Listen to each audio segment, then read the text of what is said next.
За креирањето паника, но и методите за смирување на паниката, во тема на денот разговарам со комуникологот Бојан Кордалов. Бојан, добро вечер. За појаснување на форматот за нашите гледачи те вклучуваме во живо од Брисел. Многу пати сме дискутирале за социјалните мрежи, нивната моќ и влијание, и последниот пример со паниката околу квалитетот на скопската вода уште еднаш ни покажа што се може да се случи и да се предизвика преку нив. Да бидам искрени, мене не ми беше сеедно тој ден да се напијам вода од чешма, иако се сметам дека сум информирана, знам да проверувам информации, да разликувам лажни од вистините вести. Зошто ни се случува ова? Зошто лесно подлегнуваме на лаги? Не мислам дека лесно се подлегнува на лаги, туку и недовербата во изминативе години си го прави својот. Првата работа залудно е да покажуваме со прст во социјалните медиуми, кои што нити се моќни толку, нити се важни толку, туку едноставно луѓето кои што ги злоупотребуваат или пак не ги користат правилно се тие кои што го прават тоа. И втората работа, во изминатите 35 години, политичките партии навистина мора да научат една важна лекција, тоа е да ги заменат очилата со кои што гледаат во реалноста на луѓето. Секоја опозицијска партија 35 години носи црни, темни ночери со кои што се гледа низ призмата дека е негативно и се гледа низ призмата дека властите во моментот кој што се на власт прават погрешно и обратно секоја власт во изминатите 35 години ги носи розовите ночери, очила со кои што се гледа дека е добро, се гледа дека е процес и се гледа дека е вина на претходниците или пак на некој друг освен на самите власти. Вистината е следна. Тоа што е лошо, тоа што не чини, тоа што е проблем. Залудно е да се пика под тепих и напротив во комуникацијата тоа треба многу јасно да се промени. Наједноставен пример, ние се изнагледавме ситуација во која што секоја опозиција, кога е опозиција, кажуваш сите работи кои што не чини. Кажува како треба да се поправат, што треба да се направи. Меѓутоа, истата опозиција многу често кога ќе дојде на власт, понатаму влегува во другиот филм, како е многу тоа тешко, како работите се добри, како некој друг креира паника. И обратно, секоја власт, кога е на власт, гледа дека критиката значи нешто лошо, значи некој обид да се промени власта, наместо да се фокусира на проблем. Морам да потенцирам дека тука нити во Гостивар, нити во децениските работи што сме ги гледале во минатото, не зборуваме за салонски проблеми, салонски дебати. Не е тоа некој билтен, не е тоа некоја приказна од браќата Грим, не е тоа некој роман кој што се чита на плажа, туку станува збор за човечки животи. Значи во Гостивар видовме илјадници луѓе официјално регистрирани кои што завршија во болница. Кој знае колкав е билансот плюс. Зборувавме за десетици илјади луѓе кои што не можеа да дојдат до чиста вода за пиење, за готвење, за хигиена и така натаму. Гледавме за жал луѓе кои што живи гореа во дискотеки, во модуларни болници, луѓе кои што загинува во бродски несреќи, луѓе кои што загинува во автобуски несреќи. Значи, постојано гледаме проблеми кои што се очигледно корупцијски, системски, децениски наталожни. И секое препукување со кое што денеска се соочуваме, кое што го гледаме, носи во недоверба на институциите, носи да луѓето, кога било која институција или политичка партија им каже надвор е ден, односно надвор се стемнува или веќе доаѓа ноќ, 3 пати граѓаните да го отворат прозорот, да видат дека е, пример, ноќ се стемнува, но пак да си кажат, тоа можеби не е ноќ, бидејќи институциите и политичките партии го кажале тоа, и токму децениската недоверба и градење на вакви политики кои што никого не остануваат равнодушни, само креваат паника, си го направиле својот. Мора да се променат работите. Говоревме дека е 5 до 12, дека е 1 минута до 12, 12:05, 12:15, не знам, веројатно е 3 часот веќе, многу се доцни. И ако животите кои што се губат, животите кои што трајно се оштетуваат здравствено, животите кои што живеат во несигурност, не дадат информација до политичките партии дека нити паниката е решение, нити партиските препукувања се решение, навистина нема ништо да се промени. Секој пат, за жал, секој месец, секој неколку месеци ќе говориме за скандал од невидени размери, кој што светот не го гледа. Само ние го гледаме на месечна, тромесечна и повеќе годишна основа како се случуваат вакви работи, е многу трагично. Бојан, денеска премиерот овој случај го нарече еден вид на хибриден напад. Можеме ли така да го квалификуваме? Знаете, кога институциите зборуваат во случајот премиерот, независно од која политичка партија, во моментот премиер треба да се очекува дека има некакви информации. Меѓутоа ќе повторам, станува збор за ситуација во која што ниту е прва, нити е последна. Не е прв пат да гледаме како опозицијска партија користи секоја прилика да кажува што е добро, што е лошо. Сме гледали и актуелната владеачка партија кога бил ковидот, како некој се справува или не се справува, ја гледаме сегашната опозиција како вика треба, не треба да се пушти водата, а едноставно повторно институциите и експертите стручни на одредена тема никаде ги нема. И тоа е најголемиот проблем. И јас тука го детектирам проблемот. Едноставно мора да се врати до вербата во она што се нарекува институција што граѓаните ја формирале. Тоа е секоја институција. Институција која што граѓаните ја плаќа. Значи, ако надлежната институција за испитување на водата во Гостивар, во Скопје и така издаде потврда со која што се кажува дека тоа е исправно, значи така треба да биде. Од друга страна, пречесто гледаме работи кои што покажуваат дека се злоупотребуваат работите и повторно доаѓаме до тој круг. Ако сакаме да излеземе од кругот, навистина мора да се седне да се работи заедно, бидејќи не знам како да кажам, оваа недоверба никаде нема да однесе и веќе гледаме каде носи. Овој случај, како што и самиот рековте, покажа дека постои тоа ниско ниво на доверба кон институциите. И да бидеме реални, во голем дел тоа е и со причина. Сепак еве за случајот Гостивар имавме извештај на Институтот за јавно здравје Тетово дека водата е бактериолошки исправна ден пред да се јават првите случаи во болница. Па прашањето ми е дали одговорноста може да биде само кај оние кои ја злоупотребиле плодната почва за една ваква лага, оние кои се повикуваат сега на разговори во полиција, или сепак проблемот е многу подлабок? Славица, и за во право сте апсолутно. И за дискотеката во Кочани видовме дека години и децени назад сите дозволи биде регуларни. И за автобуските несреќи што се случува по македонските патиштата во Бугарија видовме дека сите дозволи биле дадени. Така е. Меѓутоа мора да разбереме и мора да се постапува по одредени работи. Пикањето под тепих, влијанието на политиката врз институциите е токму она за кое што зборуваме денес. Се губи довербата на луѓето во функционирањето на институциите. Значи, порано за политичарите се проверуваше по 3 пати кога ќе кажат нешто дали е вистина, иако е очигледно тоа што го зборуваат. Денеска веќе се институциите. Тоа е, не знам како да ви кажам, тоа е структурен проблем. Тоа е нешто кое што никако не можеме да го промениме. И тоа се факти кои што треба јасно да се кажат. Да, ако таа институција рекла дека водата е исправна и се увидело дека тоа не е така, најјака, најсилна одговорност мора да има. Ако некоја институција дала некаква дозвола, која што се увидела дека била клучна за нешто, најсилна одговорност мора да има. Па видовте ли што се случуваше потоа, наредните недела денот како се случи она во Гостивар? Најмалку 3-4 водоводи општини пријавија магично дека водите не се запиеја, затоа што видоа дека има опасност за нивна одговорност и го не. Тоа е начинот и тоа е пат. Не може да се премолчува она што е наречено и што се вика загрозување на здравјето на луѓето. И да завршиме со тоа. Нема пикање под тепих за работи кои што институциите треба да ги прават. Нема лажење и нема вршење на притисок за тоа што се кажува. Што се случи во Гостивар? Дента се објавува дека има илјадници случаи, дека се испитува што е причината за тие труења, што се случува со водата.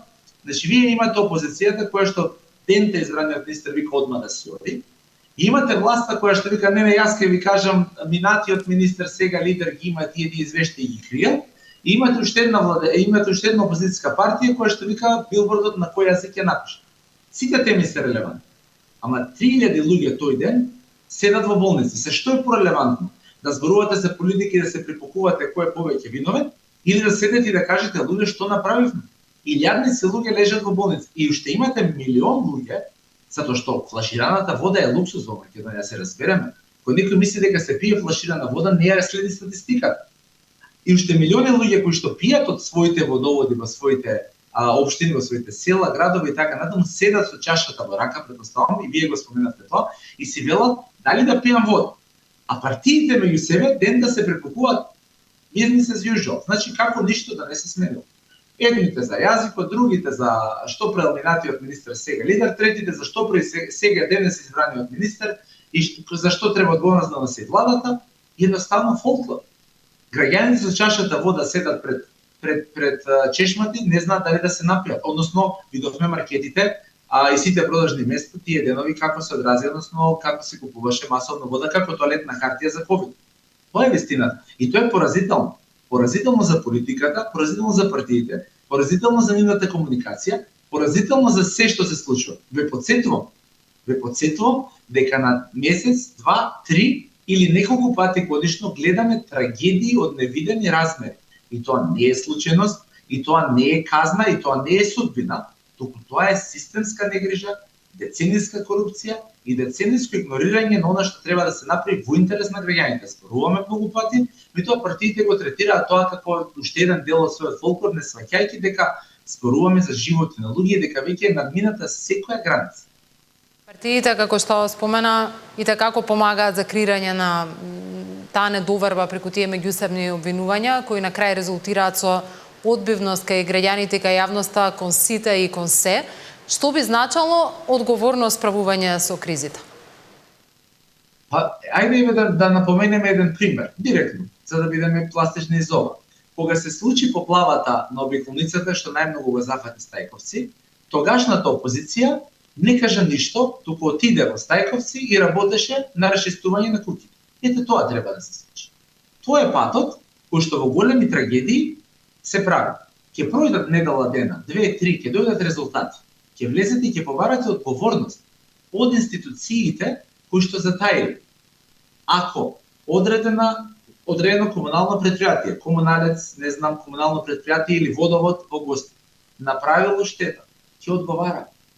Тие личности што тоа го направило. Ако некој имал извештај и не ги зело предвид, има постапка, ќе одговара. Значи, треба да се види се а ние зборуваме за шум. Што е неодговорно на друга страна?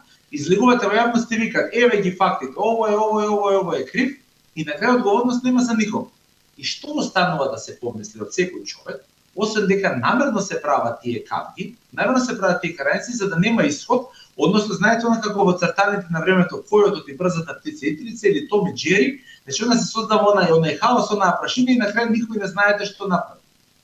Одговорност значи да подадете рака, да подадете две раце, да како одговорни политички партии да кажете што можам јас да направам, која експертиза можам да дадам, каде на терен можам да интервенирам, како можам да се вклучам, како одговорна влада да кажете сите ни се потребни и потоа кога ќе се дојде моментот да ги оставите институциите да најдат одговорност.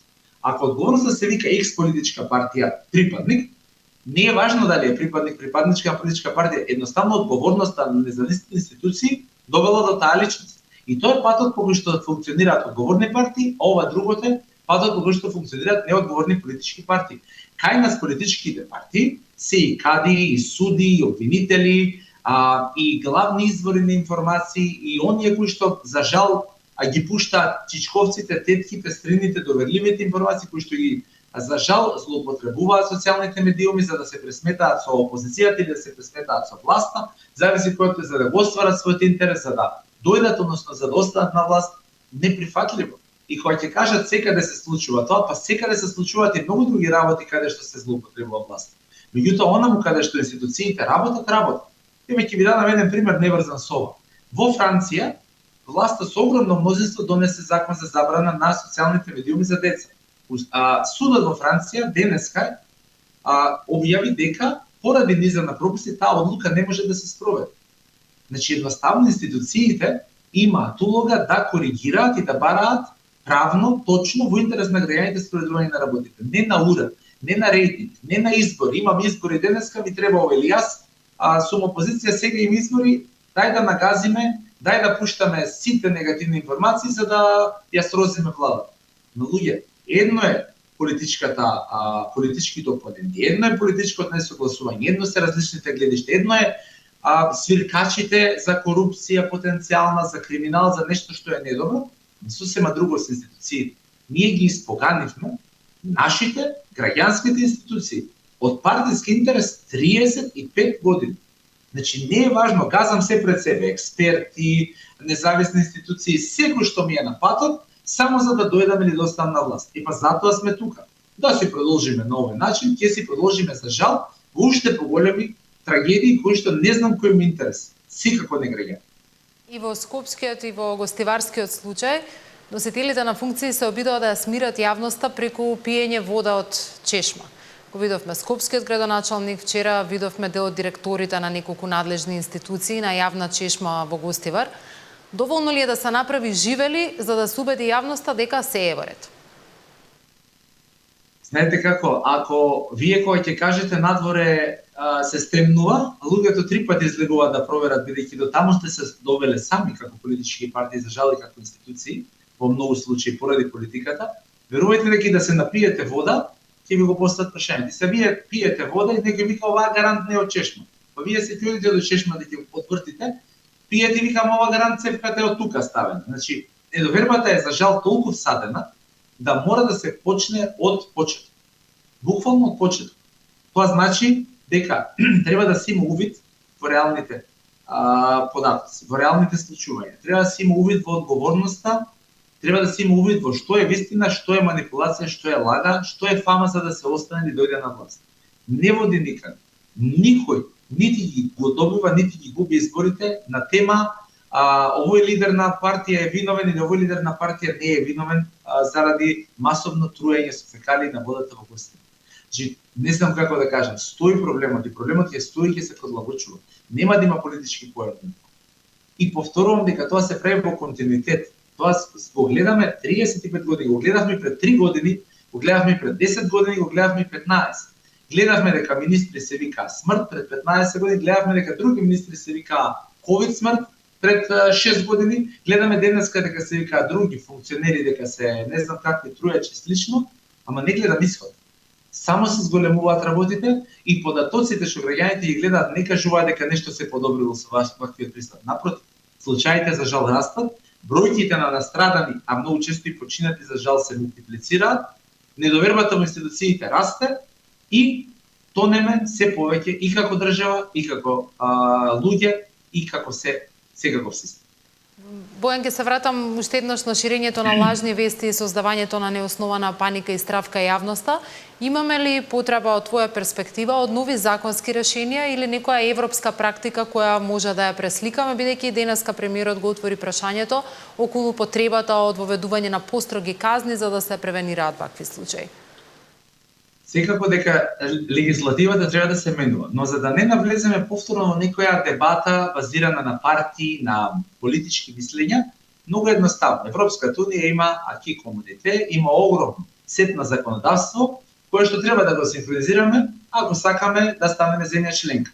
Бидејќи владата многу често нагласува дека стандардите и реформите се битни, можат многу едноставно да се следат сите тие пракси и само да се имплементираат. Особено во делот на животната средина и екологијата, но и во сите други сфери. Тоа е првиот одговор на прашањето според мене. Втората работа, она што мора, буквално е неопходно да се направи, е да се свати дека не треба нов закон за да некој не помисли, а камо ли да стави фекалија во вода, или како се вели она во чиста вода да се стави фекалија. Не треба нов закон за да никој не помисли дека треба да нема никакви стандарди, онаму каде што одат на концерт или излегуваат 100.000, 10.000, 20.000 луѓе. Значи, од една страна треба да се следи законодавството, меѓутоа од друга страна ние паѓаме на законодавство што го имаме со децени, што го имаме од претходниот систем како постоечко законодавство. Така што да, треба да се следи особено европската пракса и законодавство, особено во екологијата, во животната средина, меѓутоа од друга страна мора да се вратиме не чекори, веројатно треба да се вратиме гигантски чекори назад и да почнеме од почеток да се потсетиме кои се законите кои што ги занемаривме. Како може да се случи, наједноставен реторичко прашање, како може да се случи да се стави фекалија во чиста вода? Толку. Едноставно нема одговор освен чудење. Тоа е тоа. Ти благодарам многу за овој разговор и за издвоеното време. Благодарам за вклучувањето во тема на денот. Благодарам за можноста и навистина ми беше чест.